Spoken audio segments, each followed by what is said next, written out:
be free. I take the weight on my shoulders. I feel the sky come down on me. And I can't hold it much longer. Gotta let go so I can be free. Yeah, yeah. Oh, yeah. Yeah, yeah. Oh, yeah. Yeah, yeah. This is it right here. My last day at Kratz house for a while. Studio Kratz, whatever you want to call it. Braun and Kratz with you, and we'll have a number of guests joining us a little bit later on, including a new pop-up guest in Bryan Hoch, who covers the Yanks in an exceptional way, who's dealing with a tough week of coverage. We'll get into that shortly.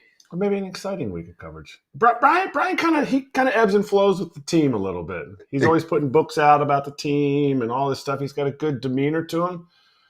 But I mean, as a writer, like this is like something to write about. Not that you need something to write about when it's the Yankees, but there's always some kind of drama. Yes, there is drama, but you're hoping for positive news on the injury front for guys like Aaron Judge and especially Garrett Cole. We'll get into that a little bit later on. A couple little reminders. First off, if you want anything FT related, I haven't plugged in a little bit, foulterritoryshop.com.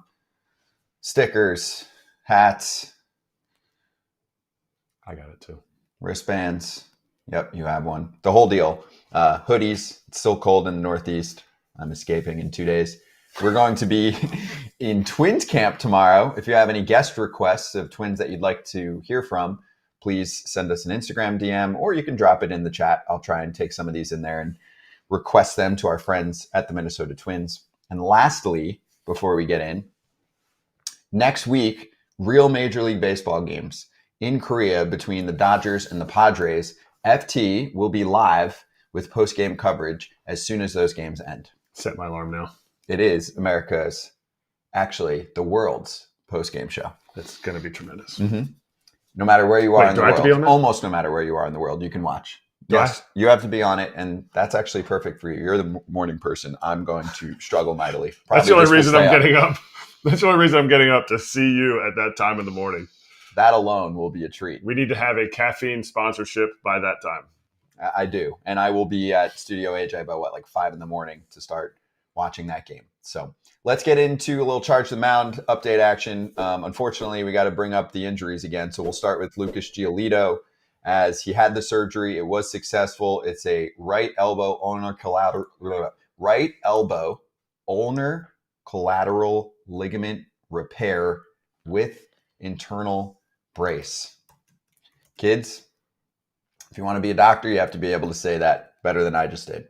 The procedure was performed by Dr. Jeffrey Dugas, I guess, at the Andrews Sports Medicine and Ortho Center in Bama. Also, Alex Spear saying the Red Sox announced that Giolito had internal brace procedure. So that's a repair rather than a reconstruction. So it's not Tommy John surgery.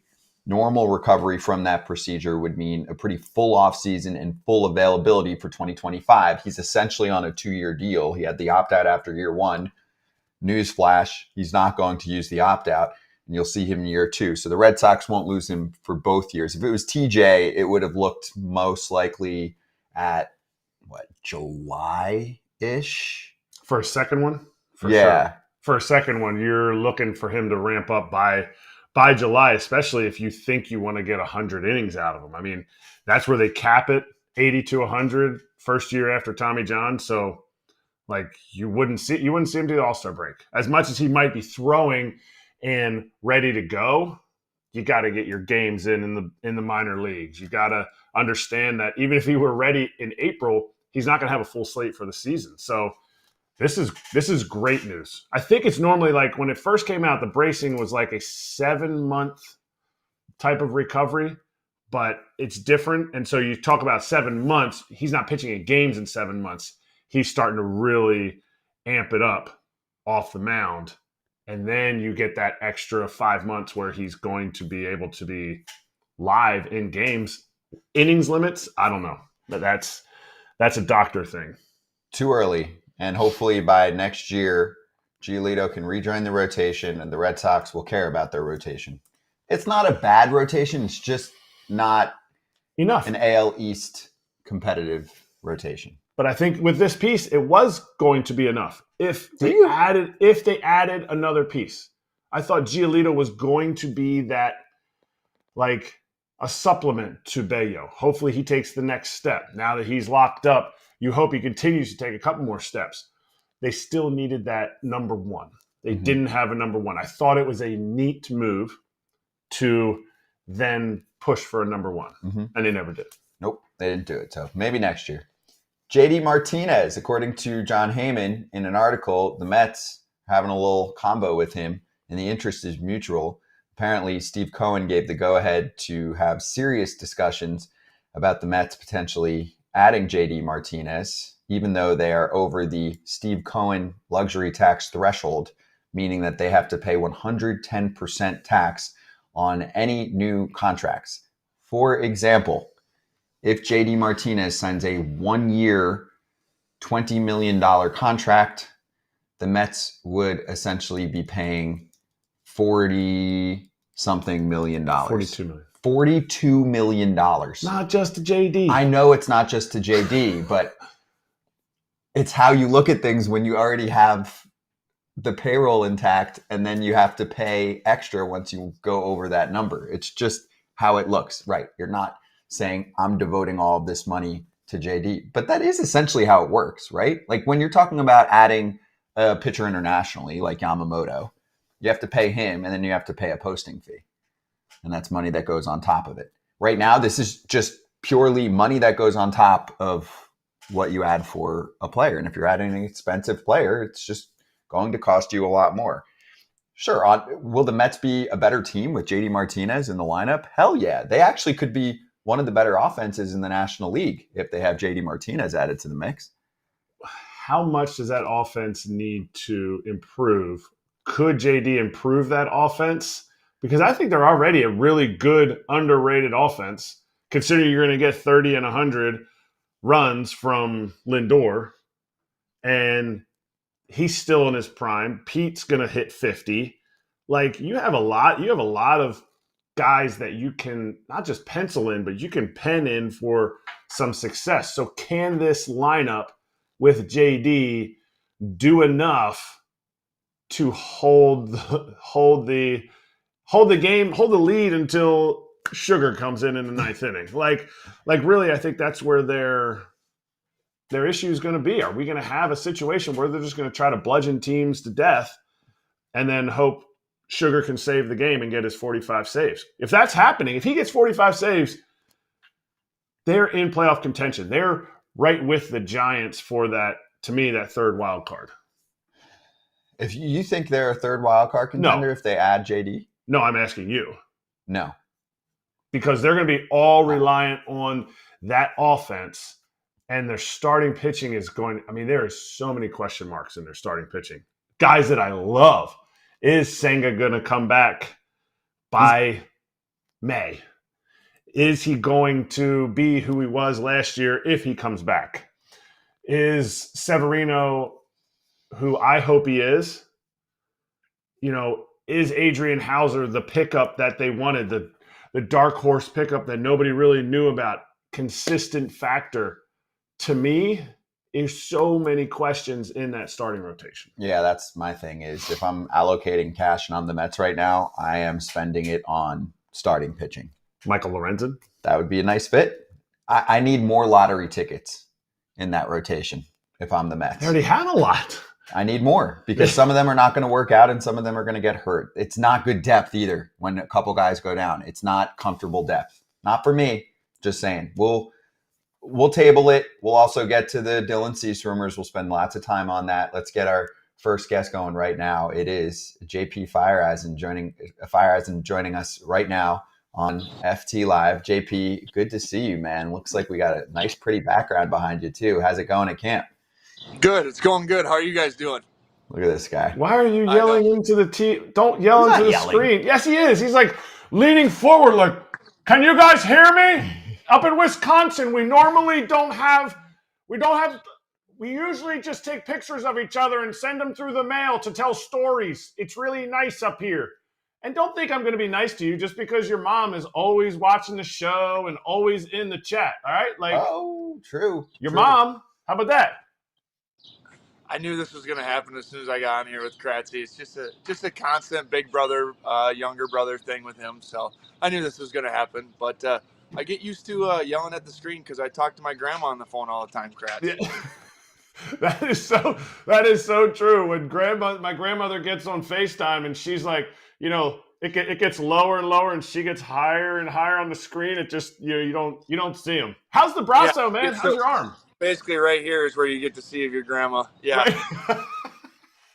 That's so great. And your grandma probably just went outside and shot a moose. So that's just the life you live in Wisconsin. No, into youpers. Nah, he's an LA guy though now. He's Hollywood. He is Hollywood. So not Hollywood. That is the only thing that I'm worried about with JP out in Los Angeles, other than the fact he doesn't have to pay for any meals because he's the poorest guy on the team, is the guy doesn't like traffic. So if they have an apartment at Chavez Ravine, he might live in it.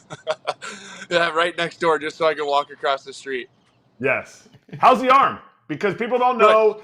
If you don't know J.P. Feyereisen, he's not going to tell his stats, but he was actually on his way to being an all-star in 2022. He had 25 or 25 in the third innings, scoreless? 24 and a third. 24 and a third. 24 and a third scoreless innings out of the Rays meat factory bullpen where they just run through guys until something breaks. And you were on the way to being an all-star. And I couldn't have been more proud of you. You were killing it. And now you've been with the Dodgers. You rehabbed a shoulder. I'm not exactly sure what the surgery was. Shoulder, some kind of repair. Ask him. Yeah, it was a cuff and labrum cleanup. Basically just built up scar tissue from playing Division III baseball, Kratzy. So how's it feeling now? Now you're on this vaunted Dodgers lineup. Feels really good. Velocity's been coming back, and pitches are coming back, slider and changeup. So actually throwing today. So this will be the last outing before we leave for Korea actually tomorrow. So, but it's been feeling really good. It's been bouncing back and feel like I can pitch and throw the next day. So that's the main thing moving forward is being available and being able to throw every day. And you'll be on that roster. Have they posted that yet? Because we talked to Yarborough yesterday, and it's not completely finalized yet. No, not completely finalized. I'm going to Korea though for sure. So, but then from there on out, yeah, obviously it's going to be decisions from then. But just got to stay healthy and be available. That's one of the strongest tools, right? What kind of confidence do you have now that the fact that the Dodgers got all these guys and got rid of a lot of guys on their 40-man roster, and you rehabbed the whole year last year, and they still kept you? Like, what kind of vote of confidence did they tell you, or does just those actions give you? Yeah, I mean, I think that last year when they told me that they were going to basically trade for me and then put me on the 60-day to rehab me all year, it kind of gave me a confidence that they want me to be around and they want me to be a part of this team this year and hopefully for the future going on. And I love it here. It's been great. Obviously, can't complain about the teammates that I have, and I'm excited for this year with the boys, and it's going to be fun. I mean, it's crazy right now with all the media and everything around, but I don't have to worry about that, as you know. I just kind of walk in quietly and walk back out quietly and let the big guys handle that stuff. How many reporters have asked you questions? Like, are you chilling at the locker? My first day I gave up a homer to Shohei, and it yes. I had like, it was like literally like a herd of cattle as soon as I walk in the clubhouse after live. What was it like facing him? What pitch did you throw? Where was the pitch? Was it different giving up a homer to him? And I was like, it was the middle fastball, and he hit it to the moon, and it feels like every other homer I've given up, and it doesn't feel good. Did you feel like the reporters were kind of cheering for him? Like, did you feel like they were kind of like embarrassed they had to ask you, but super excited that they had to ask you about Shohei's homer? Yeah, they were super excited that I gave up a homer. I mean, it made their entire, it was his first live BP. It was like I'm pretty sure it was like a 3-2 heater in live BP. And I'm like, well, throw it down the middle, see what happens, and whack. I mean, good. Yeah, I was like, I got the boys right. All right, Shohei's ready to go. We're gonna hit some homers this year. You did it on purpose. You wanted to get a little bit of pub. I get it. The foundation was coming at, a little bit extra. Japan, a little, donations from Japan. I get it. I know what you did. You got your event right there in your hand. That's so I nice was just for you. gonna say, I wanted to say I have my event for you because this whole thing in Scrantonia, Kratz, every time someone has a coffee or something, he says that a coffee's their event. Oh, I need it, and Kratz's act is this. Oh, my event in the morning. It's so funny. Yeah. Even though he makes his smoothie filled with every sort of kale and spinach and green root that you could find in the ground and dirt and then he's like sitting there gritting his teeth, chewing on dirt through his butt. Yep. He's still doing it. They're running out of dirt in Pennsylvania. Yeah, I was wondering if he was chewing through it yet. Yeah. Wait, still do it. One more question on the Ohtani media storm. Did you think at all about giving them something unique? Just because they're clearly there trying to find something different. And I do feel like sometimes you'll ask a baseball player a question. He's like, I just threw a pitch. It's live BP in spring training. And he hit a homer off me. Like, did you think, last night I was up all night thinking about it. And I watched the Rocky movie and I ran up and down my steps, like just something random, and then be like, nah, I'm just fucking with you. I should have. I really should have just said this is my entire dream to face him, and it was amazing. And yeah, I mean, it's crazy. They must have a full live feed of him and Yamamoto on TV somewhere because they have cameras on them at all times. It's a Yamamoto Ohtani documentary. They're just constant live feed. You can buy subscriptions to their channel, just a live feed. So if you have anything you want to advertise, just show up. Kind of like lean in. Hey, you spent some time in Japan. Hold something right here for a little advertisement next to them. Hold your Venmo behind there so people in Japan can Venmo you. Hey, more Shohei homers. Venmo me now. Yeah. I'll give Shohei more homers, or you can Venmo and people can ask you questions to ask Shohei. So it'll be your way of supplementing your income since you're only in arbitration, which is weird. I was gonna say, I feel like that would be something I probably would have done back in the day. You would have. What he said about Scrantonia, he meant Scranton, Pennsylvania. Yeah.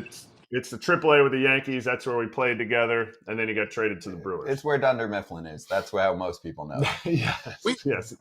We both got traded from the Yankees to the Brewers from out of Scranton, didn't we? Oh yeah, I got traded out of there in 18, came back and got you traded out of there in the end of 19. Yep. All right, so this is that time, JP. Jana's in the chat. She says hello. We need a little background on how much Ma loves being part of the FT fam, and she made a request for Kratz and JP to talk a little bit about USA baseball. Oh, okay. Yeah, no, Mom is, I'm going to say that she's got to be top 3 fan of your guys's. I don't know who 1 and 2 would be, but she's got to be close. Actually, when I told her that I was going to be on this morning, she's like, don't let Kratz bully you. Don't be mean back to him.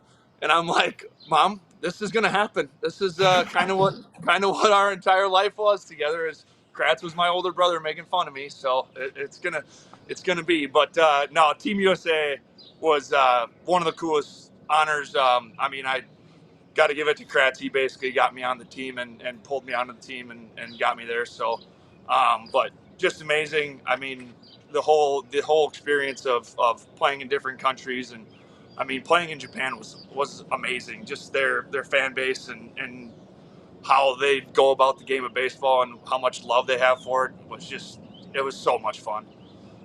Yeah, it was a blast. And I didn't get you on the team. I made a suggestion about a player who was freaking really awesome. And you have made so many strides to improve that it's a no-brainer. From when I first joined the team, in 18. I think it was the first time that we played together, to 19, to the end of 19 when they started making the team. No brainer. But your mom is awesome.com, and she's number 3. She's number 3 biggest fan for sure. Yeah, I was gonna say she's got to be right up there. I'm sure the 1 and 2s might be family members and stuff like that, but outside of your guys' circle, she's probably number 1. I love that. Yeah. We appreciate you, Jana. Yep. By the way, I just thought of this on the Dodgers front because I'm looking at your history, including transactions. So you were in the Willy Adames trade with the Brewers. I know this is 80 light years above your pay grade and your job, but there is a chance at some point that the dude that you were traded for becomes your teammate again. Willy Adames has only been linked to the Dodgers for like a year now, and the Brewers have been like slowly reloading. So I'm just throwing that out there that you guys could be friends in the future. Maybe. Mm-hmm. Especially since it was the JP trade, not the Clint Frazier trade. Not you and Ben were the trademarks of the Clint Frazier trade. Yeah, come on. We were the 3 and 4, but we wanted to be the trademarks. We wanted to be. Yes. Who's still playing in the show? Yep. And Ben's still chucking it too. I mean, he's battling some injuries and stuff, but he's still going. So it's good to see him last year out on the bump again. Yeah. And Drew Rasmussen was in the Adames trade with the Rays. Yeah. Yep. For this ugly mug. Yeah. Drew. I think Drew might be the centerpiece of that one. No offense to Willie and myself, but Drew's kind of nasty. It might work out. Willie's done well. I think it's one of those trades that it worked out for everybody. Especially look where you're at now. Yeah. Kind of hit on what Scotty was saying a little bit. You've met Mookie for a little bit. I think Mookie's kind of your kind of guy. You nap before games. He plays ping pong and bowls before games. You sit and watch the games. He plays every position during the game. Do you think he can do what they're asking him to do? In the sense of what you've seen baseball players, not just Mookie Betts, but a big league baseball player play shortstop in the show. I think you pretty much could put Mookie almost anywhere besides maybe pitching and catching, and I think he would handle it pretty professionally. I've seen him do other things like ping pong and bowling, and it's pretty impressive. I think that he's just able to handle that stuff, and I think that Mook could take care of anything you ask him to on the baseball field. So pretty much he's not better than you or I because he couldn't pitch or catch in the show. Yeah, let's go with that. Yeah, we're better than them. He probably could pitch, but I don't know if that would be his best position. And I'm sure he could catch too, but I don't know if he'd want to. Are you? No, that would totally be. That'd be like a chandelier in a haunted house. We don't need that. It'd be ridiculous. But injury wise, you wouldn't want him on the mound, right? Like you're hurting chances. You're hurting value. Right. So, but I'm confident he can play shortstop for us. Good. So injury wise, or do you have something else on Mookie? Well, I wanted to get into the Korea series, but okay.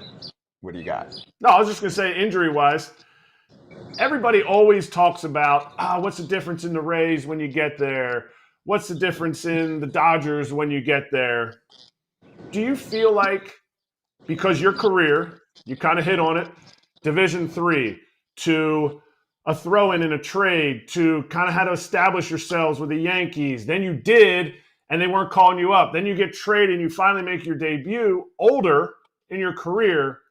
Do you feel like the Rays set you up to have success in the big leagues, knowing, and you knew yourself that you could get hurt doing what you were doing, in the sense that you had to put everything you had into it, and you know what? If it happens, it happens. Yeah, I mean, I think so. I think that they gave me the best chance when I went over there working with Kyle Snyder and the staff there. I mean, they just changed my whole thought process of how I pitch and how I attack hitters when I got over there. And then also just helped me fine tune some things. And I mean, that year it was like, basically I wasn't playing catch in between outings because my shoulder hurt so bad, but they knew that and I knew that. And it was kind of just we're going to ride this shoulder out until it can't go anymore, basically. And finally in June 3rd on Texas, it was like I threw, and then I was coming back for a morning game trying to throw back to back, and I got up and the adrenaline was gone, and so arm was hurting pretty good, and Snides came out on the mound. He's like, "We got to get one more out." I'm like, "Okay," and then I went in the dugout and I was like, "All right, my arm's done," and they kind of knew it and I knew it, so it was time to get it fixed. But yeah, they let me run it as long as I could, and I was trying to stay healthy and pitch as long as possible, but sometimes that just doesn't happen. Was it worth it? Because we're talking about it. Ken Rosenthal put a big article about pitching injuries and velocity and the sweeper, the power changeup, all this stuff. Like, it's a great article that him and Enosaurus wrote. But was it worth it?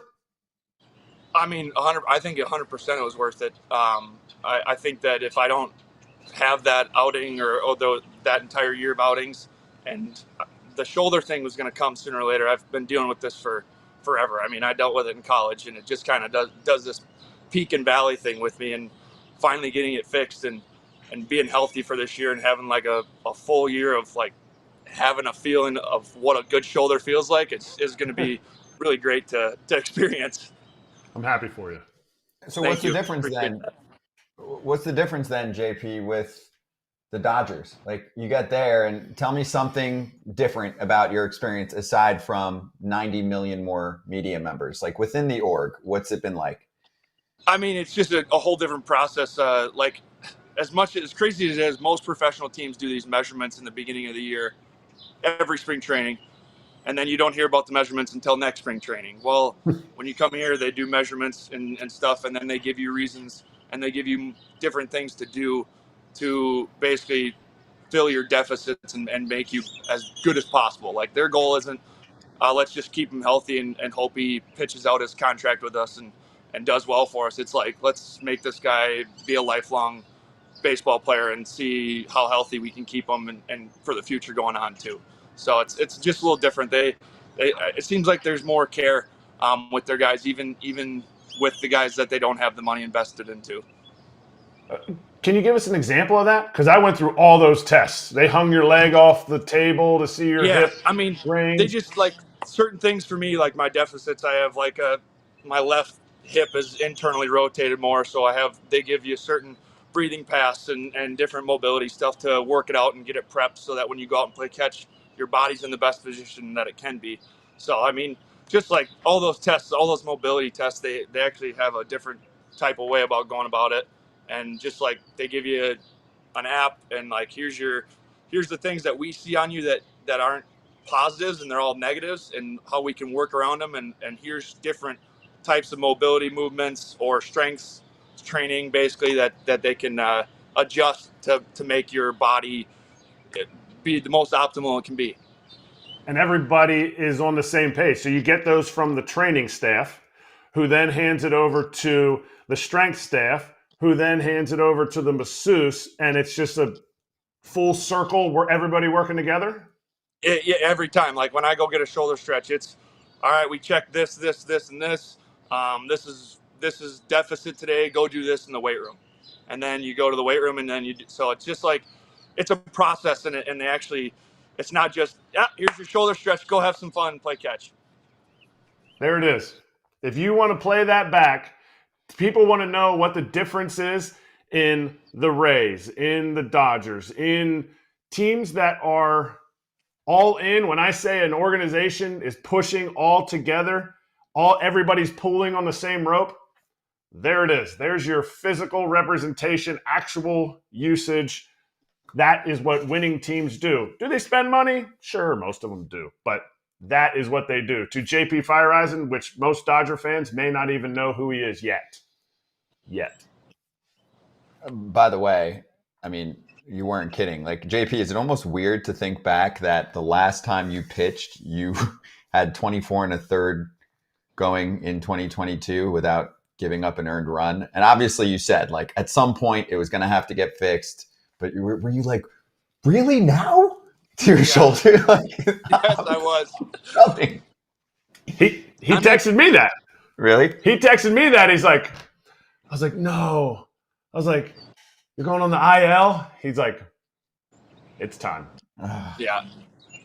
Yeah, I mean, granted, the 24 scoreless, there's luck involved. Everyone knows that in baseball. I mean, Josh Lowe robbed a home run for me to keep it scoreless, and so as much as I want to hang a hat on 24 scoreless, there's teammates and there's everything involved in this world of baseball, and some luck involved, and hopefully we can do it again.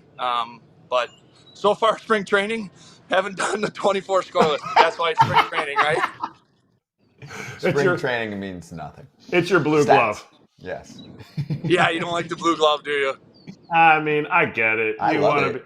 You want to be flashy. What is it, Nakona? Is that a Nakona? Yeah, been with Nakona since I was drafted.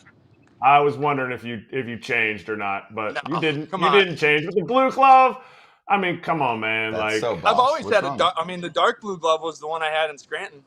I know. You're always don't let the Wisconsin. You're a city boy. That's what it is. Don't Oh, just. come on. You're 100% a city boy. Next thing I know, you're gonna be driving around a Maserati. No, that's definitely not happening. You can put a dead deer on the back of a Maserati.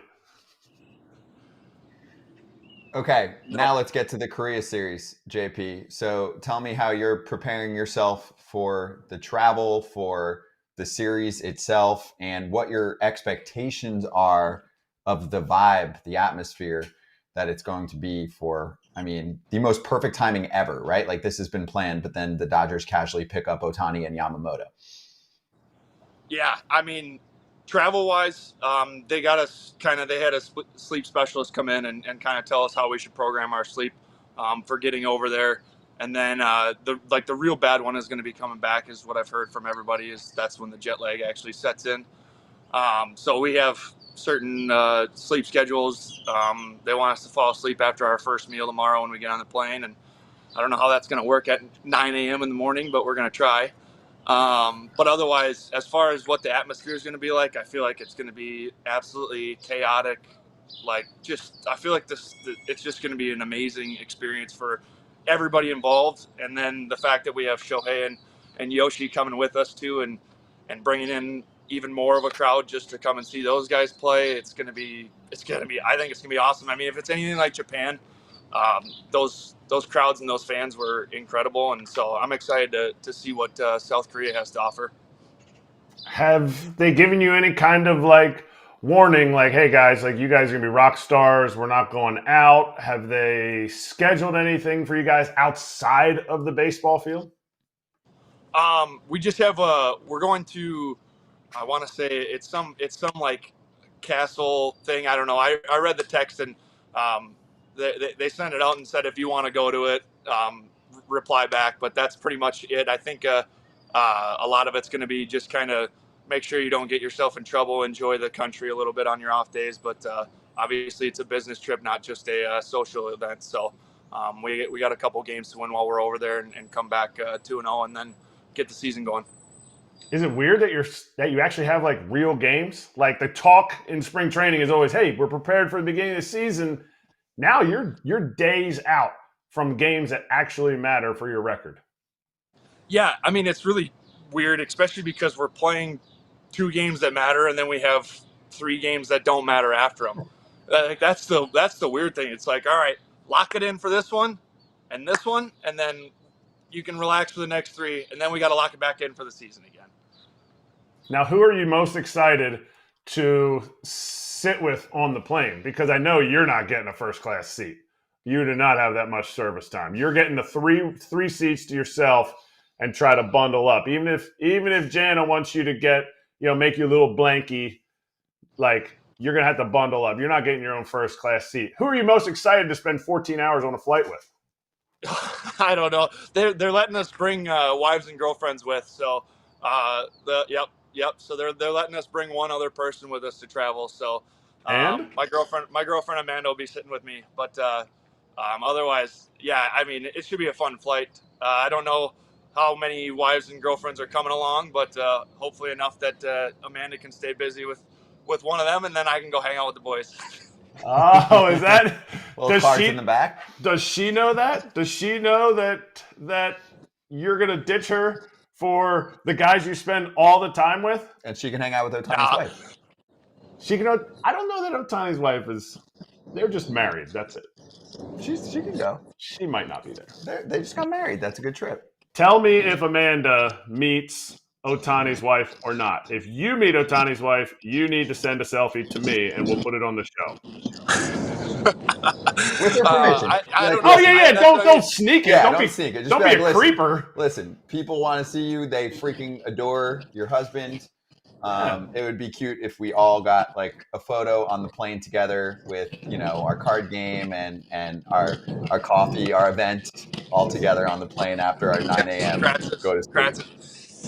Event. Oh, look at you! Look at you! You're so happier. You're so happier. You have to text me about this Amanda thing too. By the way, I had no idea. This sounds serious.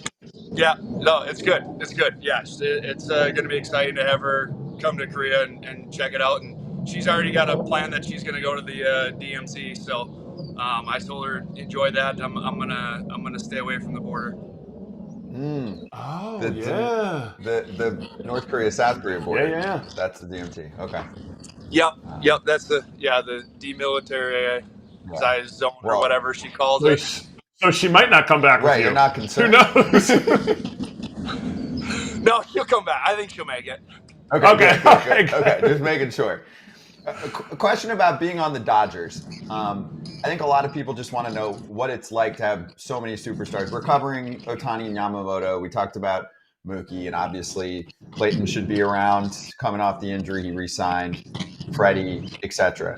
For someone like you, who's obviously a big baseball fan too, do you just like go up to a locker or go hang with a guy every once in a while, like a Freddie, just be like, yo, what's up? Want to hang out for a little bit and like start picking his brain, or you stick into the pitcher crew a little bit? You know what I'm saying? Like if I'm in there, you're kind of like a kid in a candy shop a little bit too, where you're like, all right, it's the best people at their craft on the planet, and like half of them are in the clubhouse right now.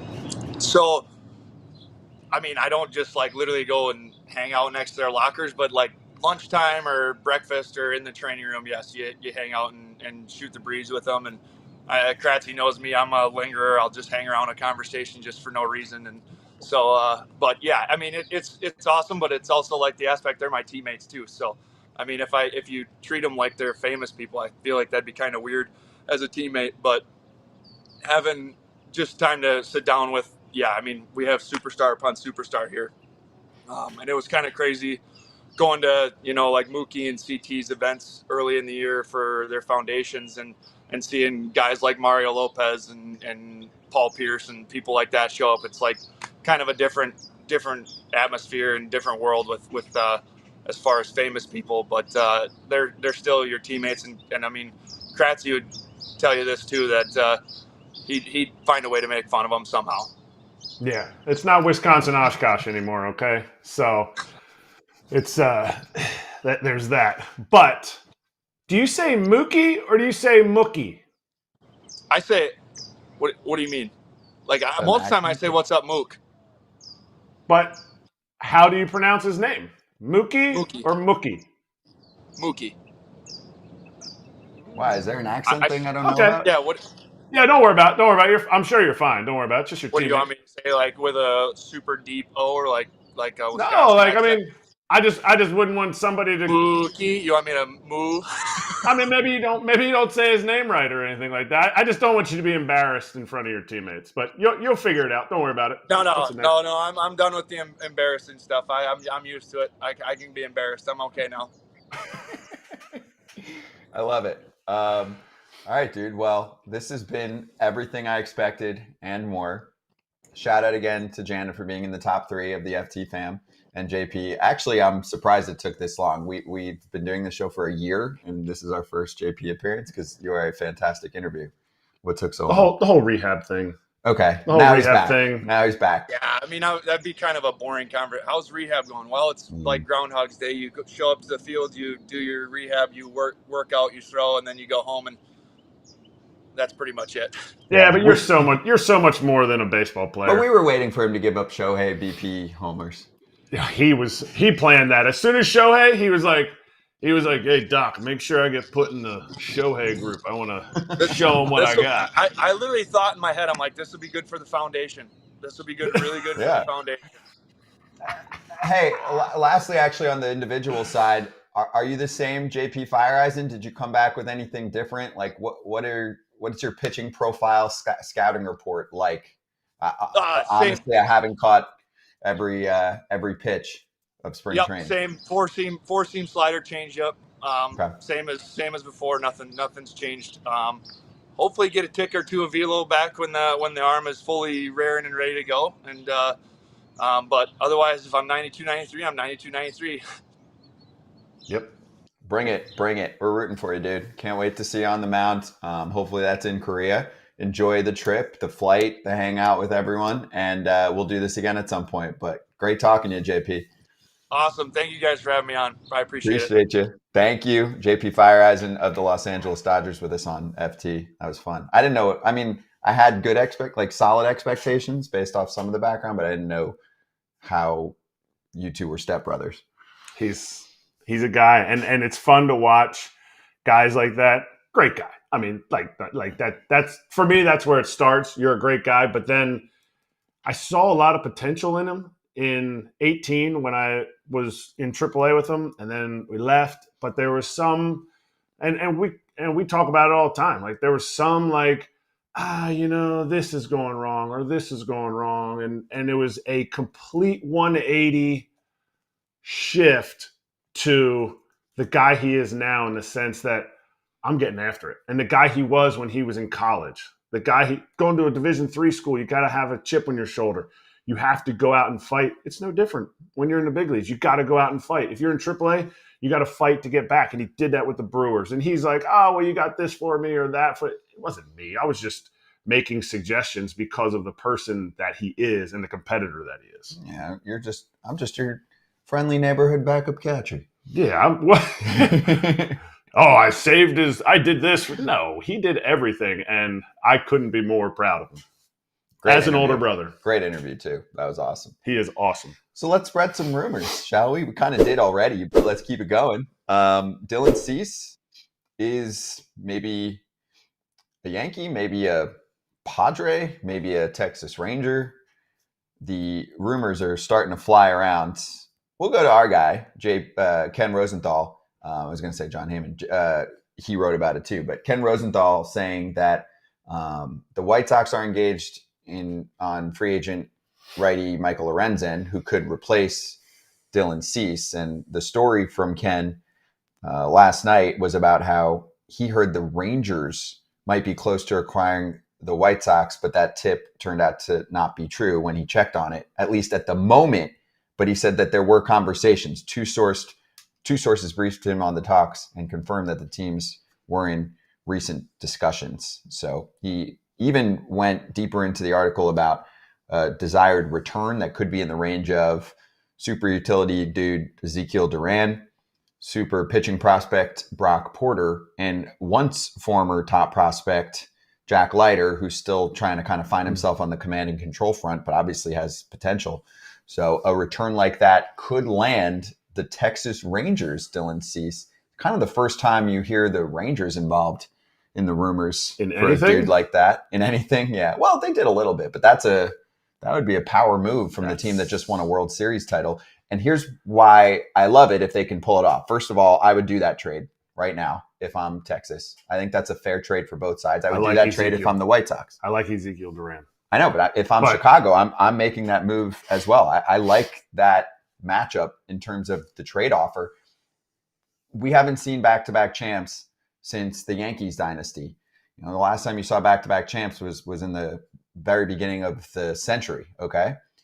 I think the reason is pitching. Just you're asking for another month of stressful pitching, and it's just usually not the same the next year. Good way to fix that is to have a completely different looking pitching staff if you're Texas. Like Dylan Cease, obviously Scherzer coming back, Tyler Mahle coming back in the second half, DeGrom coming back in the second half, and their rotation in the first half on paper looks okay. It doesn't look incredible. It looks okay, though. It's not like a disaster, you know? Sustainable. Yeah. Sustainable, which with that lineup, we talked about a lineup that would want the Mets would have to bludgeon people. This lineup will bludgeon people. Mm-hmm. This lineup has guys in the minor leagues that are going to come up and bang. They have a Rookie of the Year candidate, my pick for Rookie of the Year, pretty much a slam dunk. In my opinion, I don't see how Evan Carter doesn't win it. Wyatt Langford. Wyatt Langford is on what team? The Rangers. Yeah. Yeah. So that's what I'm saying. Like, you're bringing guys up from the minor leagues, and I can't can I take the Rookie of the Year just as on the Rangers?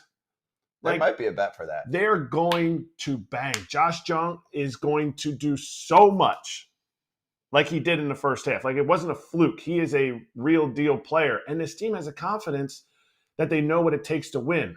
And you're talking about getting Scherzer back. You're talking about getting DeGrom back. If you add Cease in there, that goes away from the Monty thing. To me, that just because they're talking about it shows me that they know that they want another front-end rotation piece. Yes. Now, does that mean they don't want to pay for Monty? As a fan, you're like, fine, as long as you get Cease. Like, and right before, like 2 days before the Astros signed Hader, I felt like the Astros and the Rangers were right at the same place. And the rest of the offseason would dictate who is my favorite. They went and got Hader. Astros went ahead. Astros didn't do a whole ton more, but that's a big piece because now Langton's out their bullpen. If the Rangers come over the top and get a pitcher who's been pitching all spring training and gets Dylan Cease right here, now we're back. Now we're back at the same spot. And I know you're relying on injuries to come back because just Dylan Cease in the playoffs didn't work for the White Sox when they made it, even though when he was at his elite status. To me, those two guys coming back, that puts them at a huge advantage for a second half. So we'll keep an eye on that. I like that trade for both sides. Let's bring in our next guest on FT Live, and he's joining us for the first time since being signed by the Philadelphia Phillies. Whit Merrifield joining us right now. Oh, that Philadelphia Phillies red looks good on you. How you doing, Whit? I'm good. How you guys doing? Good, dude. Congrats. So obviously we talked a few times in the offseason, and now you're on a ball club in spring training. You're on a very competitive ball club that wants to win. So take us through the last month or so of not hearing from many teams, going through what many players went through as vets, and many are still going through this offseason, and now ending up in the spot that you're at. Yeah, it was, it was kind of a fairly quiet offseason for a while. And, had some teams checking in, but nothing really gaining any traction. And actually, funny, I just called Dayton Moore to really just ask him, like, because I knew Texas was probably going to be like the last team that was in on me, and so I knew Dayton would give me an honest answer. But I was like, am I crazy to think that I can play? I haven't heard from anybody. Like, what's going on? And he actually didn't answer, but I left him a message. And then as soon as I hung up with him, Bryce Harper called me and said, "We need you over here." And within, a week and a half, it was done. Did you have an offer when Bryce called already? Like, were you deciding between offers, or did he call and then the Phillies called? I had some kind of loose offers, but nothing like no firm offer from anybody, any club. So then do you have to have your agent call the Phillies back and be like, hey, I want to go there? Or is there, like, because it still was a week and a half after you got a call from the marquee MVP candidate on the team that wants to sign you? Well, Dombrowski was talking to my agent, like, as Bryce was talking to me. So they were in connection. And so I called my agent right after I talked to Bryce, and he said he was picking up the phone to call me when I called him. So it worked fairly quickly after initial conversations, and Philly was one of the teams. There was really like three teams that I was willing to kind of come off of my stance of wanting to play second base every day for, and Philly was one of them. Can you tell us who the other ones were? Well, being in Philly, I'd rather not. Okay, that's fine. I get it. No, that's fine. I want to be close to home. I live in North Carolina. There's one team We that's get it. the closest proximity to my house that we don't like over here, and so I'd rather not say who else I would like to go play for. I like it. I like that. What did Dayton ever get back to you? Yeah, we talked shortly after. He called me back right after, and did he? we had a great conversation. Did he give you any inclination of why things were going the way they were for you or for other players? No. I mean, he just said, I can only speak for Texas, and just said we kicked your name around. It wasn't the right fit for us, which I totally got that. That's why I called him.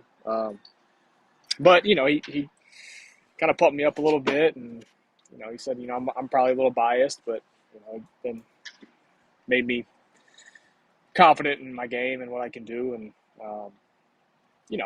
if it wasn't for the last like 6 weeks, 5-6 weeks of the year, I know it's a 162 game season, but I had a pretty dang good year last year, and it's just a shame that I finished it the way I did. Kind of bummed me out, but got a lot to build on and kind of prove to myself that I can still play at a level that I think I can. Now, I want you to be honest. The last time you were on, you seemed a little pissed. Did this? I'm sorry, I'm right behind the minor league field, and I just almost got smoked by a home run ball. Oh crap! they're hitting on what is that? Is that Richie Ashburn Field or is that Mike Schmidt Field? This is Ashburn Field. Yeah, Ashburn, yeah. Were you pissed about the whole free agent situation, like how it was going for you because you weren't getting the offers that you wanted, or because teams were just being super shady and tell us what of the process made you the most mad?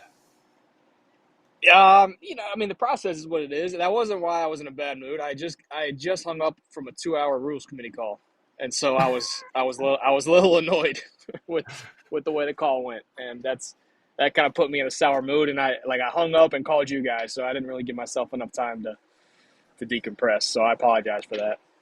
Oh, no, that's real. And I remember that you actually told us that then later. Remember Kike Hernandez too was on the show. I mean, we have like 2 players on every day, right? And we had Kike Hernandez soon after he signed, and I didn't know what the situation was. We're like, hey, you excited to be back with the Dodgers? He's like, yeah, of course, obviously wants to be there, but he's like, that free agent process sucked. He's like, I get calls on the same day from the same team. He was heated. It's not like we were like trying to bring something at him, and he was just like, yo, that was not what I was dreaming it was going to be. So it's not like you're the only one. Hang on one second. Hang on, we're about to have a haircut beside me, so I gotta adjust. I like it. Who's getting their hair did? I don't know.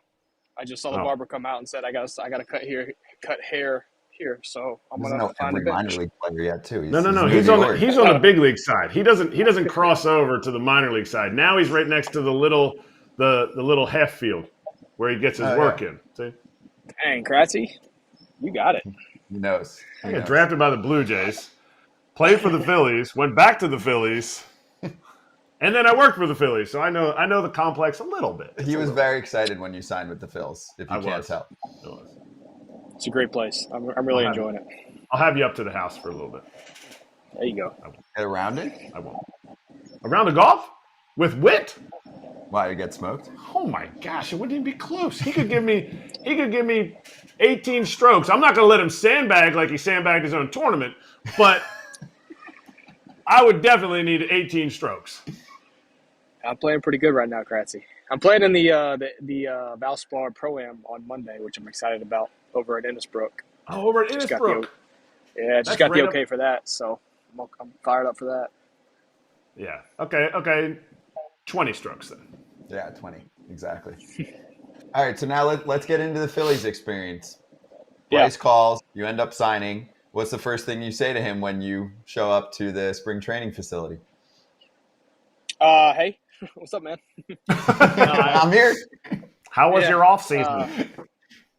I appreciated him reaching out, and yeah, just it's been such a great fit. It's been these guys are incredible over here, and like I told them, or I've told a lot of the media here, when you're a player, like clubhouses and reputations of clubhouses get around, and who's got a good place to play and who enjoys playing in certain places. And this place always comes up with everybody that's been here as one of their favorite, if not their favorite, spot to be. And the camaraderie that these guys have, and it gets around, and it's been that and more since I've been here. So I'm just thrilled to be here, and I'll be even more thrilled to get out of Florida because spring training is a little too long. A little too long. That's a good. We're actually discussing that, but you've been there a month. How do you tell? How can you tell that they have good camaraderie? Because spring training, dudes can put on a face for spring training, a fake face. How do you know that they have good camaraderie here?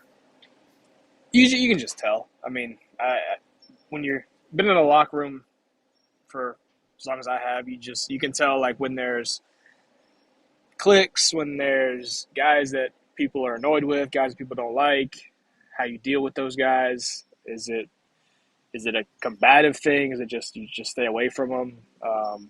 And it's just really like there's not much of that here, and it's just there's a lot of honesty here. Guys rag on each other, and guys take it well, which is a huge part of being with the same group of guys for 7 months. It's you got to be able to rag on each other, to not take things personal, because there's a lot of testosterone flowing in that clubhouse, especially in a place like Philly, where if you're not together with each other, going through the good times and the bad times, it can crumble the clubhouse. And these guys, from what I've seen so far, it's the best makeup, the best dynamic that you can have. Who are the two guys that fit this mold? The guy that rags on everybody and the guy that you rag on the most? Garrett Stubbs is the guy. He's like the punching bag, I feel like. Poor kid. He's That's my awesome. friend. He takes it well. Yeah, he's a lot smaller than I thought he was. That is my friend. You don't say that about him. He is way smaller than you, dude. It doesn't matter. That's my friend. 21 strokes now. Schwarbs is the mic guy, so haven't got enough liquid into Schwarbs yet to see him actually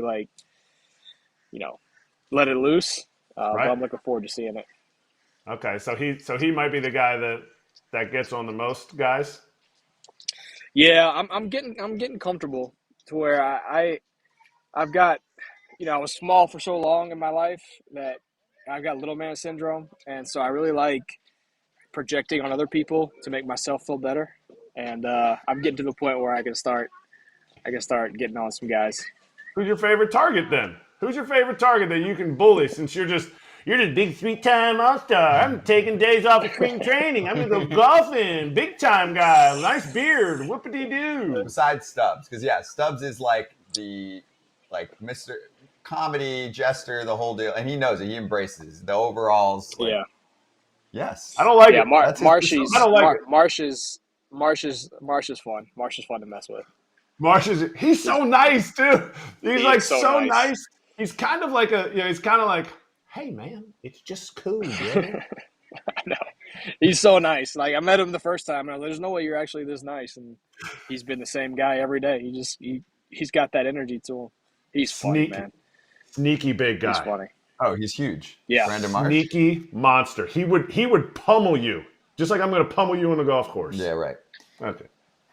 What's funny though is Jason Worth was on this team a long time ago, but had that grizzly look, and to some would be like, don't mess with that guy. And so I don't know, you get that vibe sometimes with a player that's like the grizzly, big beard, all the hair, and then Brandon Marsh is like, hey friend, what's up, man? Yeah.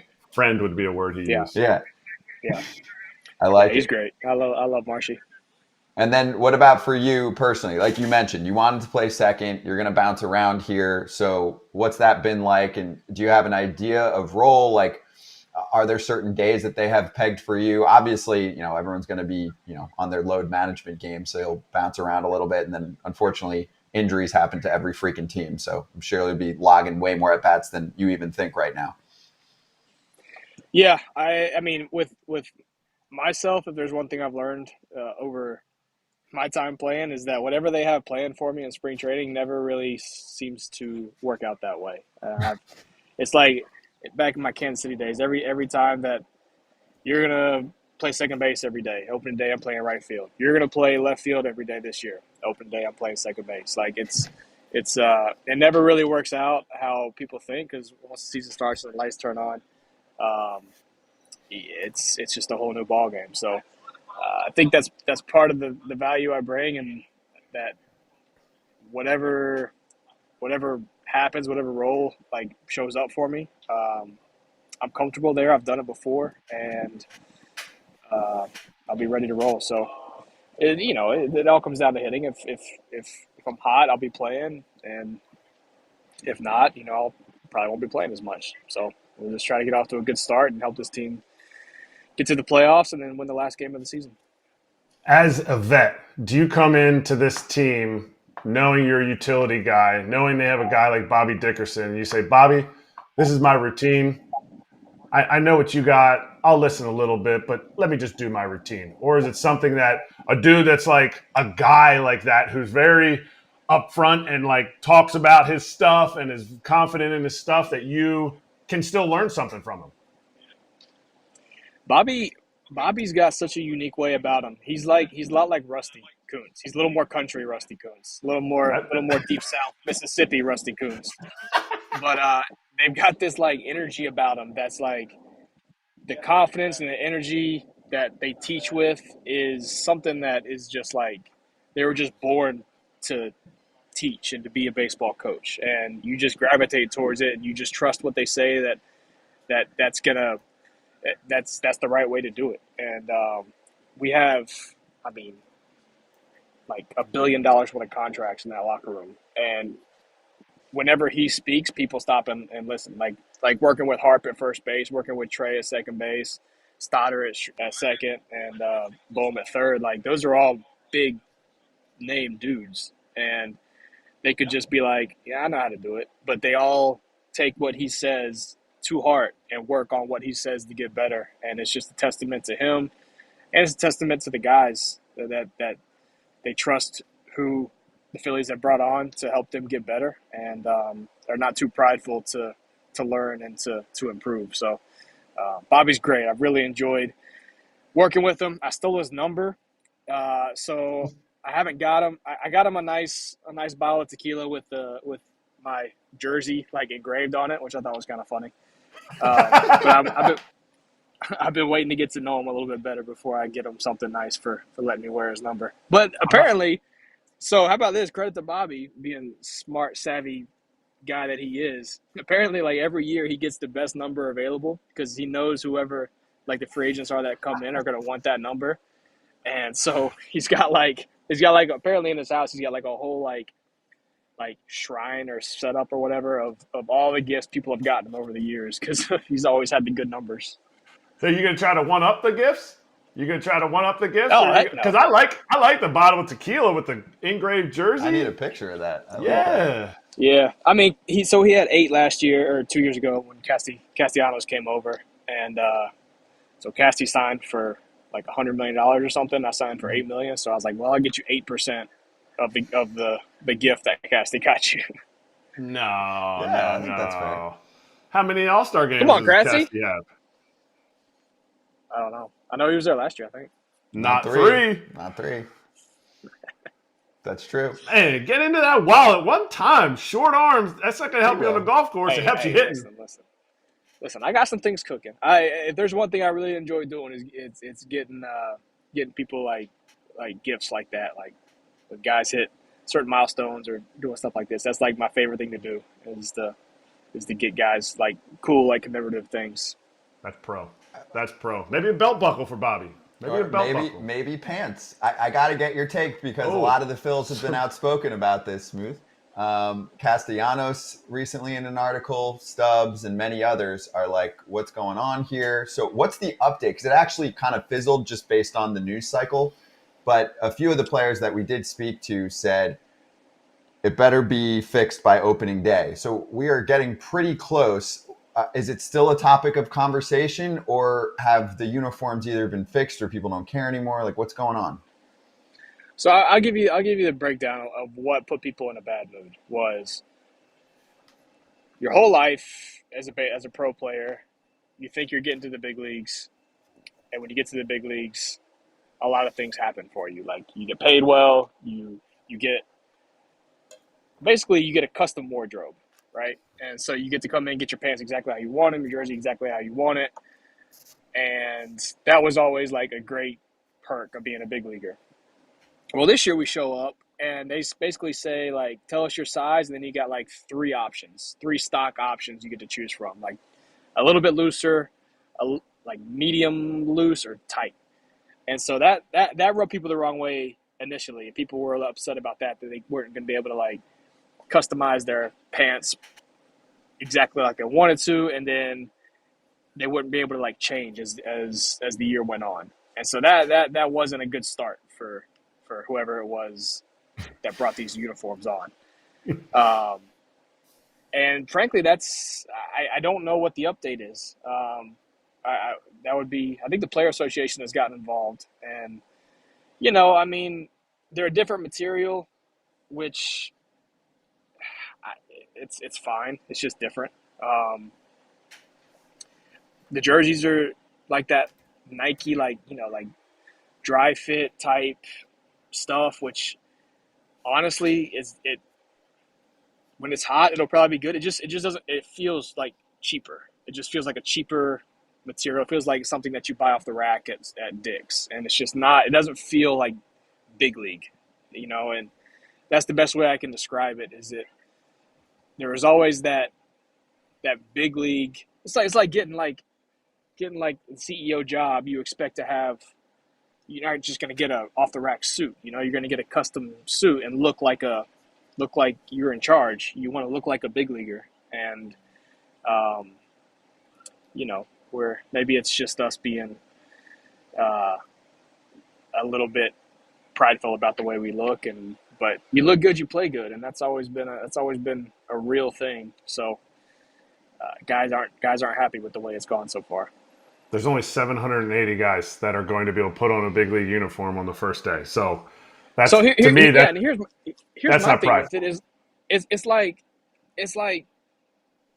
there is no higher level for them to make uniforms than for what we're doing. Like we are the most important level of uniform making baseball wise that there is. So if Bryce Harper wants his pants a little tighter around the calves and a little shorter, Bryce Harper should be able to do that, because he's the face of baseball. You should want the face of baseball wearing the uniform as he sees fit. So it's a hard thing that I've had to grasp, and I don't know where this like philosophy of the uniform and not letting guys make it like they want is coming from, but it should probably someone should probably have a conversation pretty soon. Who was the most outspoken about it? Because I heard some of your pants were fraying, not even just the size of them, like they were fraying, they were not staying together. Who was the most outspoken? I mean, honestly, like it's just a circle conversation. I wouldn't say daily anymore because we're just it's been long enough to where we're just kind of not over it, but we don't talk about it as much anymore. But I mean, honestly, there's not one guy that's more outspoken than the other because we're all voicing our opinions about different things when it comes to the uniforms. Yeah, I remember Castellanos in the article said his son's 10U team had a better current quality setup, which it can't happen. It's not a good look. And he's like, we're not stupid. I think they were saying the pants were the same as last year material, and he's like, no, they're not. So well spoken. Who's probably a good thing that they don't have a job right now with the see-through pants? Is Brandon Belt. Brandon Belt. That's exactly who I said. I said that to B. Crawl the other day. I won't go into detail. I don't go into detail as to why, but it's probably a good thing that he's on this couch right now until they get it fixed. He should probably not have a job. That's why no teams have offered a guy that has a 136 plus OPS. Like, they're like, we legally are not allowed. The SEC has not allowed us to put him in a pair of pants. It's a family show. This is a family show. Yeah, that's why I didn't go into details. Yep. I mean, you can, but yes, we get it. We get it. All right, last one, Wick, because I know you got a game too. So I'm just curious because the Phillies lineup was updated.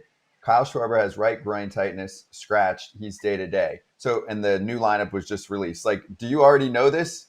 And not about Schwarber's situation, obviously, but you already know that you're DH, right? Like, it's not like you get off a show and they're like, oh, by the way, you're DH. Like, you get that stuff usually if you can in the morning, unless the guy like has a late, kind of test and feels like it doesn't want to go for the day in spring training, right?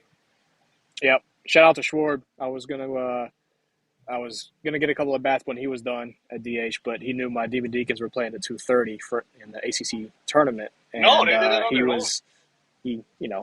he had got just a little thing going on. He was like, you know what, you get the start of the game so you can get back and watch the Deeks. So that's a teammate. That's a teammate. That's teammate of the year. I love that. Well, go get him in your first two. That is pro. Go get him in your first few at bats. And good talking to you, dude. Congrats again on signing up at the Phils. We'll grab you during the season. All right. All right, guys. See you soon. Thank you. Double and a dinger. Double and a dinger. Double and a dinger. Love it. That was great. Having a great time. We are going to talk to Bryan Hoch in a minute or two. So Yankees panic mode button will be... It's on. It's like blinking right now. We'll be blinking. I didn't say pressed. I didn't say it. Just... They know where it's at. They have somebody monitoring it. Mm-hmm. They have the nuclear launch codes plugged in. Nobody's actually gone panic yet. Okay. We'll find out. We'll talk to Bryan about it. I know a lot of fans have been anxiously awaiting the news. And starting pitching, free agent market, and trade market starts to flow into this conversation depending on the news. Correct? No? Well, it depends. Can any of those guys come in and start at the beginning of the season? Yes, Dylan Cease. Okay, then. Right? Yes, absolutely. I get what you're saying. Blake Snell and Jordan Montgomery at this point are not making starts at the beginning of the year. I mean, mid-April. They're not waiting till May to play, but you still got a month to two. Yeah, Trevor May said it yesterday. What? He's like, they're 4 weeks out.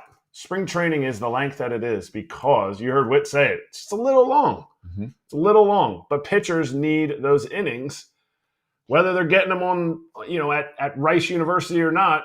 You still need the innings. The Yanks now, it might be like we'd like a couple more weeks in spring training. Well, let's see what happens here. Let's talk to MLB.com's Bryan Hoch right now, our friend joining us again on the show. Bryan, how is everything going there? We'll get into the news, but like when you're around a scene like this and there's at least injury scares, even if it doesn't turn out to be anything crazy, do you feel it when you're walking around in the clubhouse?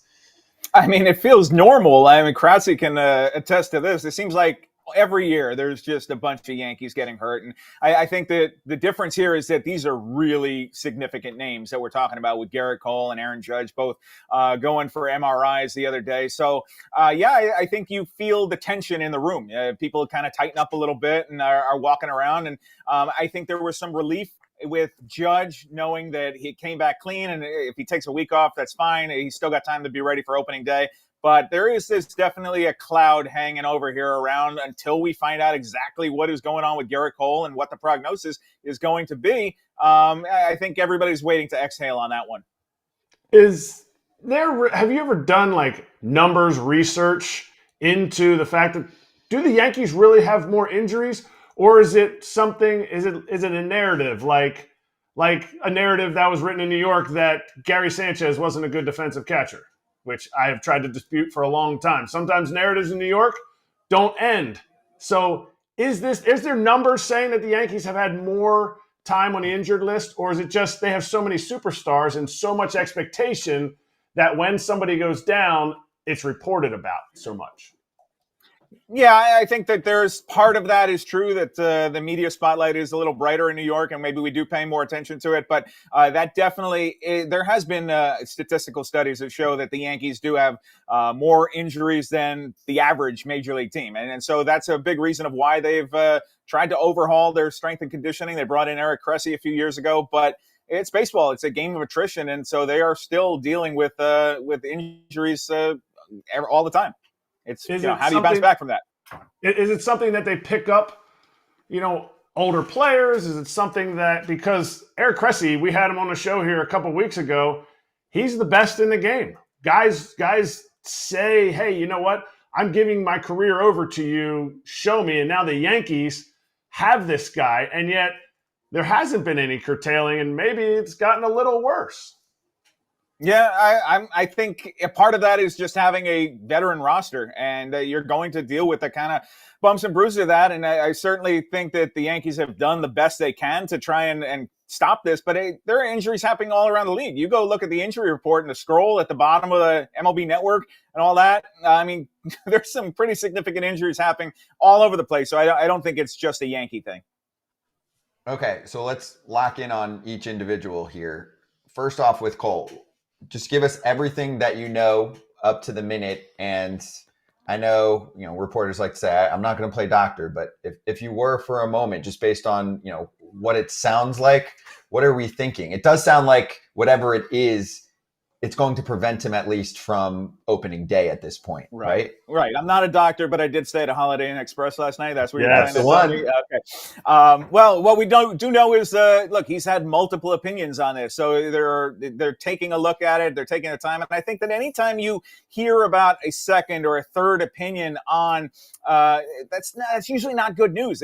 That's not usually not. It's clean and don't worry about it. So I think that they're going to take their time. They're going to make sure they get this right, but I would expect, it seems, yes, he is out for opening day, and I would think that if you can get Gerrit Cole back and he's missed just a month, they should be very happy about that. I think they would be thrilled at this point if it winds up just being the month of April. So, like I said, there is a cloud hanging here, and they're waiting for that to clear and kind of figure out exactly what they're dealing with here.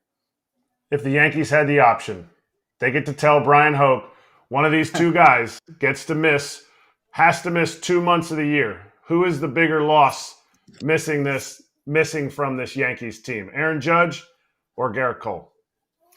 I think Cole is the most indispensable. He's a reigning Cy Young Award winner. He's your horse. He's he's the best pitcher in the game every fifth day. That he's reliable. He's durable. Yeah, I think that they can survive. You brought in Juan Soto. It's not ideal if you were going to get rid of Judge and have him miss a significant amount of time. But I don't know if this team can win the World Series without Gerrit Cole. And so that's how crucial and important he is to his pitching staff, especially with a lot of the questions you have with the other guys, with Carlos Rodon, with Marcus Stroman, with Nestor Cortez, all of whom had injury issues last year. Clark Schmidt's coming off a career high in innings pitched. And then you're going to be calling on your depth. But the one thing that they could definitely guarantee that they were banking on is that you're going to have Gerrit Cole out there for 32 starts. And it looks like you're not going to have that this year. Okay, so let's get to Judge on what you think is going on there, the updates. And some of our fans have asked about the layer of information with an injury or whatever you call it situation like he's dealing with, because he leaves that game early. They were like, nah, that was planned. Like the whole timeline of events. Is that legit and things are just popping up in real time? Or they're like, let's not tell everyone too much yet because we don't want to freak everyone out. You know what I'm saying? Yeah, that seemed a little suspicious to me that every regular got more than 2 at-bats. And so we did ask the questions after that day, and they had that story that they wanted to get Trent Grisham in there and wanted to get Grisham some more playing time. And so you kind of say, okay, we'll see. You tuck that away, and then it turns out the next day, Judge is going for an MRI. And it's like, all right, well, clearly it was not all about just making sure Trent Grisham gets some playing time. And Judge even acknowledged that he's been dealing with this for about a week and he's trying to be smart and stay out ahead of it. And okay, I wish that in a situation like that, they would just say that. They'd just say, yeah, Judge is, dealing with a little something. We think it's minor, but we just want to get him out of the game, rather than come up with this story that, it drags Trent Grisham into it and tells us that it was really important that Trent Grisham got an extra at bat that day. And your concern level with Judge? lower than with Cole. I think the fact that I saw him out playing catch yesterday, that's a good sign. Obviously, he's not swinging a bat this week. They actually had talked about him potentially getting in today's game against the Red Sox. And I think that if it was a regular season, he would be out there. He said that. So I'm less concerned about that. I think that he's right in that better to miss some time here during spring training rather than in April or May where it really counts. Are they telling you got to go soon? Are you getting booted for the Michael K show? Maybe I'm going to be a special guest. Who knows? Yes. Michael is a friend of the show as well. Everyone is. Yeah. We love our baseball community. Okay, so I'll just get a couple more in with you real quick here, Bryan. Many fans asking about potential reinforcements as usual. There are. Did I say their names yet on the show today? I've tried to go one show without saying their names. There are two very big starting pitcher free agents still available. Let's shift it to this way too. Is there still a chance that the Yankees have a Dylan Cease conversation? Because I usually think that those talks are publicized. Like, hey, this could happen soon. Rangers have a good offer, to try and tell the world that, last chance for the Yanks to give up Spencer Jones, which I don't think they'll do. Your thoughts? Yeah. Well, everything I'm hearing is the Yankees are not going to give up Spencer Jones. So if that's what it's going to take to get Dylan Cease, he'll be pitching somewhere else. I think that, I would never rule it out, though. Of course, Brian Cashman is trying to figure out where they can upgrade this rotation. I think that was true even before the Garrett Cole injury. And so, if Cash was sitting here right now, he'd tell you it's not pencils down until the trade deadline. So I think that those kind of things don't necessarily have to happen before opening day. Of course, you would want them to. But yeah, and my latest on that that I've heard is that may be a little overblown, the talks between the Yankees and White Sox on Dylan Cease. But clearly, the Yankees need pitching help. And of course, if Cease is out there on the move, they should be one of the teams that's involved in that. You brought up Cashman. Grade his offseason so far. Well, when you trade for Juan Soto, that's pretty good, right? Start with that. I mean, Soto's probably going to have an MVP type year here. So I think that's good. I would have liked to have seen them do more on the pitching side. I think that obviously, and you're seeing it here, even before Cole got injured, I think there were a lot of question marks in that rotation. And, obviously Yamamoto was their plan A and they didn't get that. And then they didn't wind up, they tried for Blake Snell. That was plan B. They didn't get that. And then they brought down Marcus Stroman, plan C. So I don't know. I guess I think Soto's going to be so good and so perfect for this team in so many ways that I have a hard time giving him worse than a B. But there was more room. There was more to be done, and they didn't quite get there. So then you have to give ownership a grade also, because it sounds like maybe the financials didn't quite line up. I'm going to reserve on that until I see what kind of check they're going to write for Juan Soto, because I think that's going to be the big question here. Is that number going to be a 5, a 6, or even a 7 on the front of it? It's going to be a big check, and I don't think that you can bring Soto in here and have it just be 1 year and then watch him go somewhere else. I think that would be such a gut punch for this fan base that is already falling in love with this guy. They need to make sure that Juan Soto gets locked up for a really long time. Even if he stays in New York, that would be more of a gut punch. Oh, gosh. Steve Cohen's got a little money, doesn't he? Yeah. Oh, boy. That might be the name of your next book. 5, gut punch? A 6, or a 7. Well, yeah, that's right. We got 2 authors here, Kratzy. Yeah, so we can have some book chat if you want to. Yeah, I only have 1 book. You put out 1 book a year. Yeah. Well, I've been waiting to see what the next topic's going to be. So if you got any ideas, you let me know. 2024 World Series champions. They hope so. And if by the way, if it happens, I'd be thrilled to write the book. Exactly. Great. 62. I'll put the foreword in there. Okay, sweet. 62 is available now. Get it wherever you get your books. Last one from me on the rotation.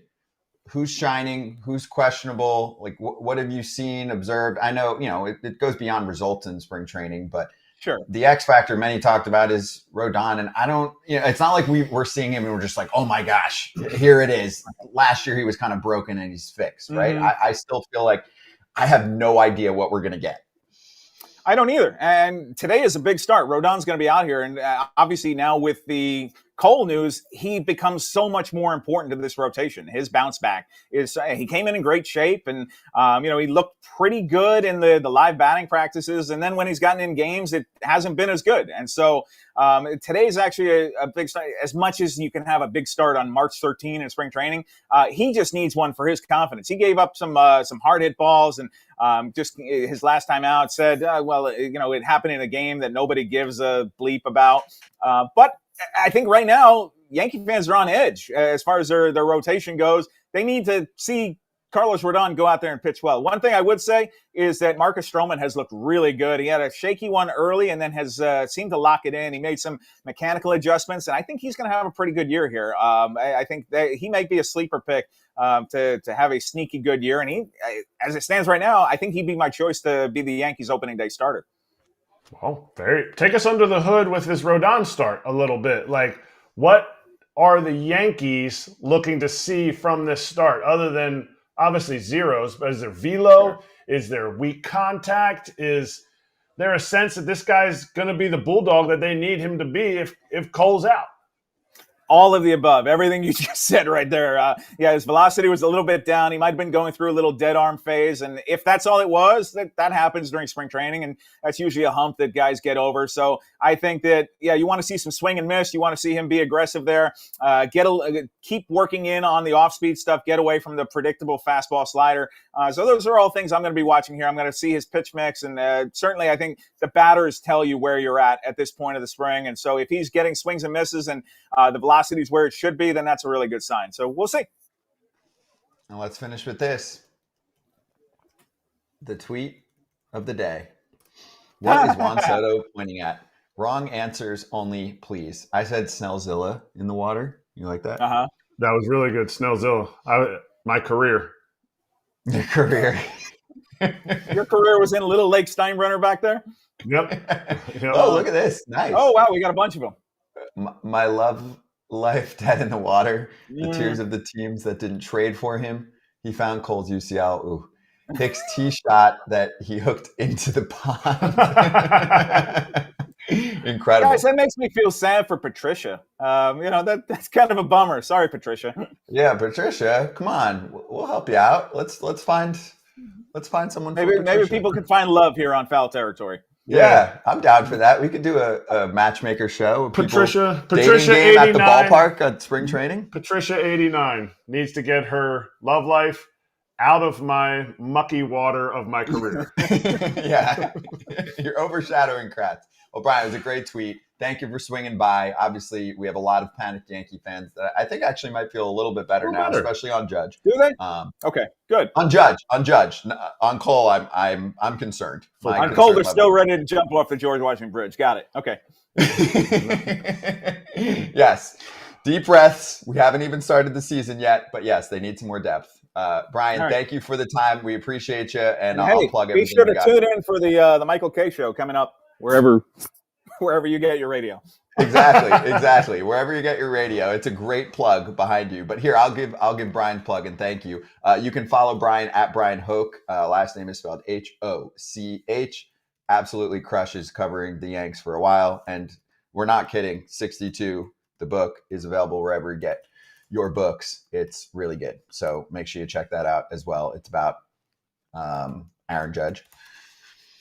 That was fun, but also, like he said, concerning. I guess I'm trying to take a glass half full approach, but there is full on panic mode in Yankee land. And Brian really feels it because he just gets barraged with tweets all day from people being like, good I socially. am losing it. He's good socially active. Good.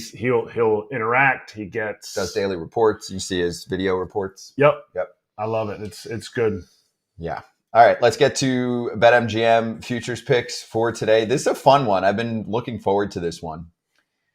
Most wins in the regular season, and then we'll do fewest wins in the regular season. You can bet on the team that finishes with the most wins in the regular season, and the chat's been awesome with this, so please play along and let me know your thoughts on what is on the board. Obviously, the Dodgers are getting the most love, but at plus 160, for me, when I'm going for a futures bet like this, that's not where I want to I'll forget put my about dough. it. Yeah. I'll forget about it. In a +1 range like that, there's too many variables. There are too many other good teams. It's one thing if you have shorter odds on a division pick. If you're like, yo, there's no way the Twins don't win the AL Central. Cool. You want to throw some money down there? If that's how you're feeling, great. But in a situation like this, it's just too high on LA for me. So look down through the rest of the list. I'm definitely not putting down the Yanks now, even just with some of these concerns. You have to keep in mind, there are too many good teams. Every freaking game counts when you're trying to have the top record in all of baseball. So where are you looking? I'm looking off the list. I'm looking off the list to the Phillies. Wow. I tried to. I'm going to have to find. I tried to pull it up for myself I'll while it. you were talking. You give me the explanation, and I'll tell you where they're at. I really think the reason they didn't have as many wins as the Braves last year is because of their start. And I think they've had 2 years now of bad starts. One under Topper, one under Rob Thompson, the manager, and he is determined to not let that happen. This team has been together. Trey Turner is going to start hotter. I am counting on Bryce Harper having an unbelievable year. I hesitated saying the Phillies, same reason I wouldn't have picked the Braves. I just think there's something to do with making sure your team is in it, healthy by the postseason. And so I think there might be some lineup mitigation, some players not playing all the time or the whole game, stuff like that. I feel like that's where the Phillies can slide in and have a better record than the Braves. But I was hesitant to pick anybody from the American League East, anybody from the West, because they're going to beat each other up. And the Dodgers could have that, but I really like where the Phillies are at. And I'm obviously going out on a limb. What's my number? Plus 1,800. I see that is that number fantastic. Makes me so excited. That is fantastic. It My makes me dad excited. sometimes is looking for odds at that level when Your he's doing dad his is- futures picks. Like he'll be the guy who's He's a looking gambling man. at the Marlins often. I mean, they made it last year in the playoffs, Yes. So Yeah. I think he's going to like that pick. I think he's going to watch this later and be like, plus 1,800 for the Phils. And then it's a massive jump after that, by the way. Then it goes to the Twins at plus 3,000. No. The entire Central down. The entire American League East down. I think there's one spot that you're missing, and it's towards the top. And even for me, like the Braves are obviously a strong candidate for a variety of reasons. Yes. But at plus 320. But I go one slot down. I've got a chance at the Astros at plus 700. To me, I look at bullpen sometimes because there's so many games that are tight where I'm like, their one-run record, or they blew a few games here and there and they would have been at 106, whatever, right? If those 3-4 dudes are healthy at the back end of their bullpen, it's a first half game. Like you're looking at the first half of the game and you're like, cool, they're up 3-2, it's over. But they don't have a rotation that's going to take them to that 100-win tier. Okay. I think 99 might win this. I think 99 Really? wins. You don't think there's an 100-win team this year? I just think there is, in every division, there's somebody. And I think the Astros are going to have a tough time getting by the Rangers consistently and the Mariners because the Mariners can pitch. And they have had success against the Astros, pitching against the Astros. Okay, but for example, and I agree with you on the AL East. The AL East has 5 at least decent teams. The Red Sox, I think, are still in the maybe 500 range, maybe a drop below. Okay, they're not a pushover. And then the rest of the teams are playoff contenders. The AL West has one 100-loss team, one potential 100-loss team at the bottom, and then 3 good ones. That's 2 Angels won't teams be to that pick bad. on. Ron Washington They're will not- not let the Angels be They're that not bad. going to lose 90 plus. Okay. They might. Nah, I mean, man, Really? 90? So it's 62? You don't think they're No, that's 72. yeah. And that's around where they are, I think. We did their over under the other day. Yeah, I'm taking the over. You think they're going to win more than 72 games? Yeah. Okay. I think Ron there's- Washington's my X factor. There you go. What a smooth move behind the scenes to take us right to the teams with the most regular season losses. Give me Oakland. some of that White Sox love. Plus 500 for the Sox. Oakland, in my mind, is an 100-loss team, but I'm definitely not throwing down on that. That is, again, not good. Plus 140, not enough for me. Colorado plus 240, still no. I'm working in that next range. Yeah, the White Sox look really attractive right now, especially if they trade Dylan Cease. And when they do, that number is going to go to plus 350 or something. They're kind of, well, no. I was going to say they're baking it in, but they're not. Because if they don't get a deal done, you do have him for the first half of the season. You might get yourself an extra few wins out of having Dylan Cease in your rotation in the first half. How do I not take Oakland here? Really? I mean, you can use $140. You think it's that much of a lock? What are the aspects that make you think they're not going to lose the most? At least the White Sox have brought the Royals over. Like they've brought the Royals lost 100-something games last year. The White Sox have no bullpen, Royals. dude. When you It's look gonna at be a team, bad. when you look at a team and you're like they're bad, but then you go to the bullpen and you're like, I don't even know who's pitching the 5th, 6th, 7th, 8th, and 9th with confidence. That's when you have some of those games where Luis Robert hits a 3-run homer and the offense is clicking a little and they're up 5-1 and they lose 9-8. Zach Geloff Is going to win some games for Oakland. Like, I mean, if you're making that argument, and so I think Oakland's bullpen is better than the White Sox bullpen. I think their starting rotation is probably Trevor Gott, Mason Williams. I think Scott Alexander. I think their bullpen is better. I think. What about the rotations? If Cease gets dealt, Oh man, that's unfair. Strip and Wood at the top.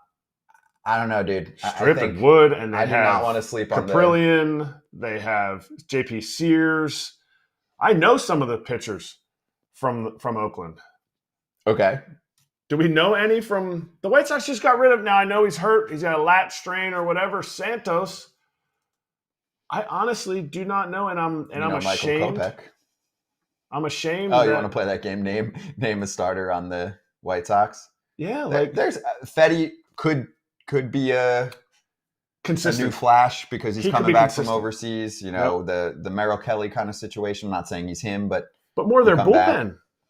More their bullpen than their starting rotation. Okay, well, good thing we're sitting next to each other today, and I can show you what their bullpen looks like. Oh man. John Brebbia, Tim Hill. Mi hijo. Davey Garcia. Mi hijo. There's a lot of guys that are prove-it guys. Brian Shaw is your closer? No. Is he? I don't know. I'm concerned there. Help me out in the chat. Oh, there's some people saying Colorado. Because they're giving me plus 500 for the White Sox, I'm taking the White Sox. I agree. Good job by you, BetMGM. You lured me in with the plus 500. I agree. But I might. Eric Johnson goes, this conversation is depressing.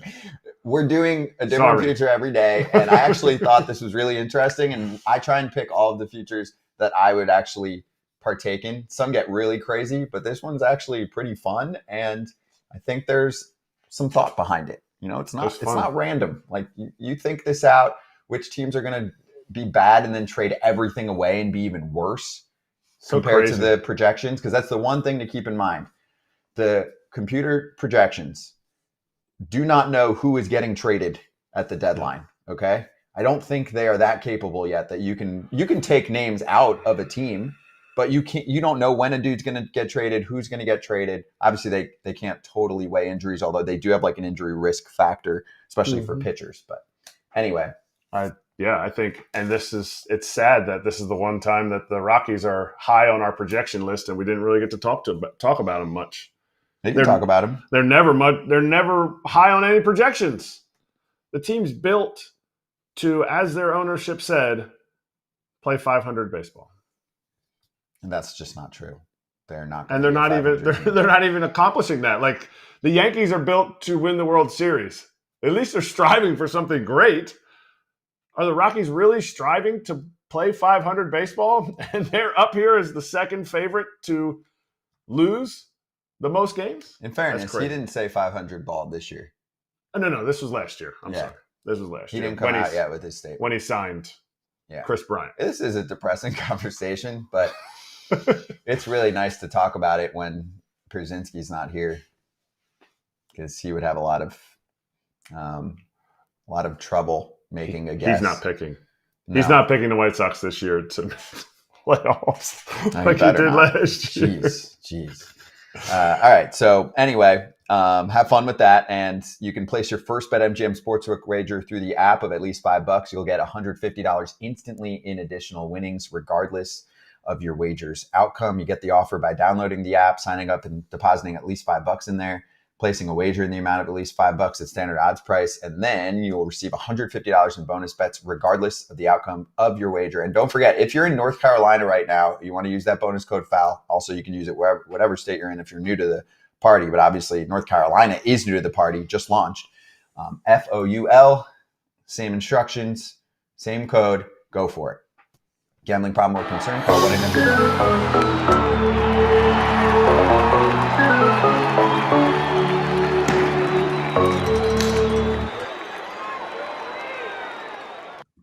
Getting a little bit earlier today, we are getting ourselves prepared for a big show tomorrow at Twins Camp. I saw some requests, including one for Royce Lewis, so we will send those in. I also said I will take any questions, maybe one or two at the finish line here, but in the meantime, Kratz Hats kind of gives it away today. If you were like, oh, I don't know who it's going to be. If you don't know, real quick, little BP hat for us. I actually don't hate it. I don't hate it. Big League BP hat.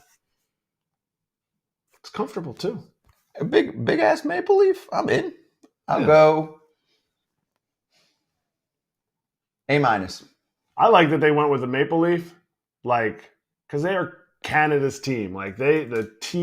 Canada gets behind them, especially when they go to Seattle. So even Vancouver all the way over to Toronto. They get behind their team, and I think the Blue Jays do a good job of selling that. How common is this?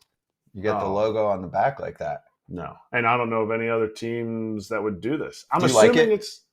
I do like it. I think it's different. I think if you saw Whit Merrifield's interview earlier in the show, he had the spring training hats. I like the little stuff that changes. I thought this was a spring training hat, but it's not because there's no logo on the side, either side here, that signify the spring training. So in 14, when I was here, I would like to see what the other team's hats look like. Did the Phillies change something? Did they have a Liberty Bell and then put the Phillies P here or something like that? I don't know. I'll say this because we love the game and we just tell you exactly how we feel about any topic in baseball. While we have gotten some real takes from players about the uniform situation, I think we mentioned this yesterday, they crushed it on some of the designs on the spring training hats. Oh, They're for sure. Fire. I'm holding my money on unis. I'm spending my money on some of the hats if you're a hat person. Absolutely. Obviously, I'm not the biggest hat person. I wear FT at the airports. If you ever see me looking like I just haven't gone to bed in 72 hours, that's probably me at your airport. Real quick on the way out, Justin said, where does JD Martinez go? Well, I guess at this point, if I have to guess, it's the Mets based on the rumors, but